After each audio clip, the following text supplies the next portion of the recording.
Hi friends, ఈరోజైతే ఒక మంచి రెసిపీతో మీ ముందుకు వచ్చాను. మనం మామిడికాయ పచ్చడి ఎలాగ పెట్టుకుంటామో గోంగూర పచ్చడి కూడా నిలవ ఉండేలా పెట్టుకోవచ్చు. మా అమ్మ అయితే చాలా బాగా చేసేది. నేను మా అమ్మ వాళ్ళ ఇంటికి వచ్చాను.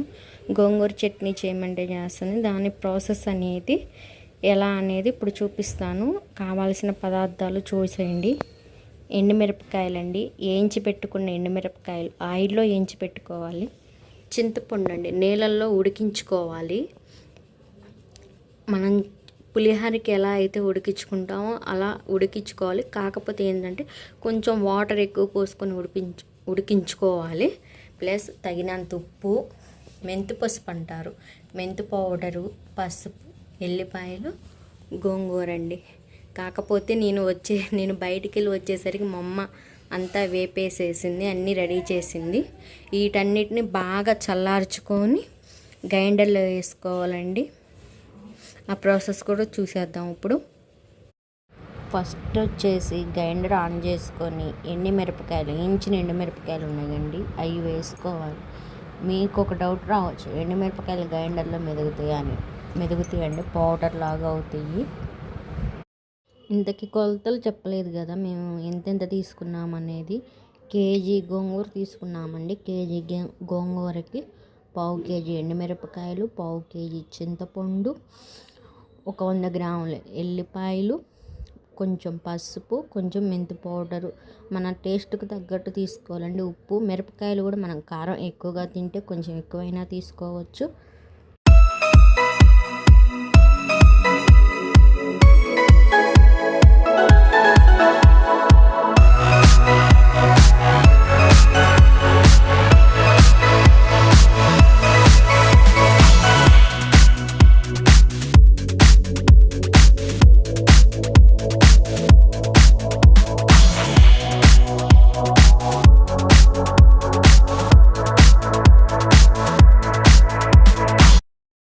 మిరపకాయలు పౌడర్ లాగా మెత్తగా మెదిగాక వెల్లుల్లి రెబ్బలు, అలాగనే పసుపు, మెంతి పసుపు, ఉప్పు వేసుకోవాలండి. అవి మెత్తగా మెదగాలి.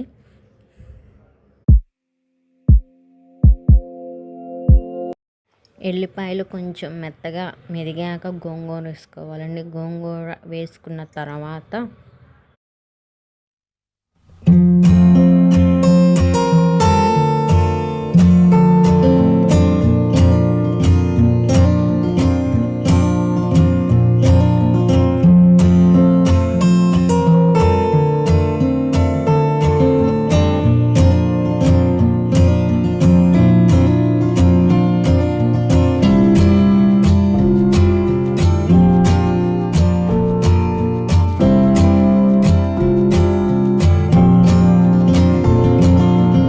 గోంగూర కొంచెం మెదిగాక మనం ముందుగా ఉడికించి పెట్టుకున్న చింతపండు మొత్తం వేసుకోవాలండి.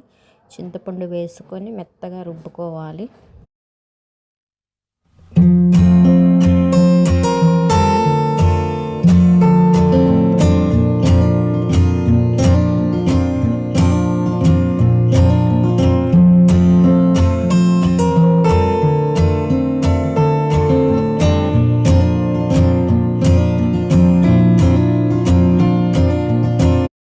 పచ్చడి అనేది బాగా గట్టిగా ఉండండి. చింతపండులో ముందుగానే ఉడికించుకుని పెట్టుకున్న వాటర్ ఉంటాయి కదా, వాటర్ మొత్తం పోసుకోవాలి. ఆ వాటర్ పోసుకోవడం వల్ల పచ్చడి అనేది కొంచెం టేస్ట్గా ఉంటుంది, బాగుంటుంది.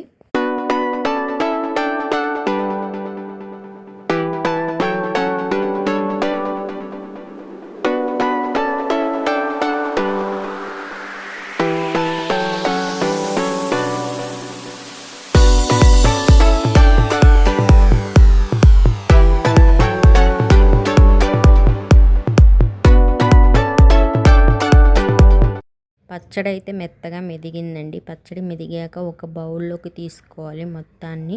ఇది మనం పోపు వేసుకోవాలి, తాలింపు అంటారు కదా, తాలింపు వేసుకొని వేడి వేడి అన్నంలో వేసుకొని తింటే అసలు టేస్ట్ ఉండిద్దండి, చాలా బాగుండిద్ది. అలాగనే నా ఛానల్ ఎవరైనా సబ్స్క్రైబ్ చేసుకున్న వాళ్ళు ఎవరైనా ఉంటే అందరూ తప్పకుండా సబ్స్క్రైబ్ చేసుకోండి. సబ్స్క్రైబ్ చేసుకుని ఒక లైక్, షేర్, కామెంట్ పెట్టండి.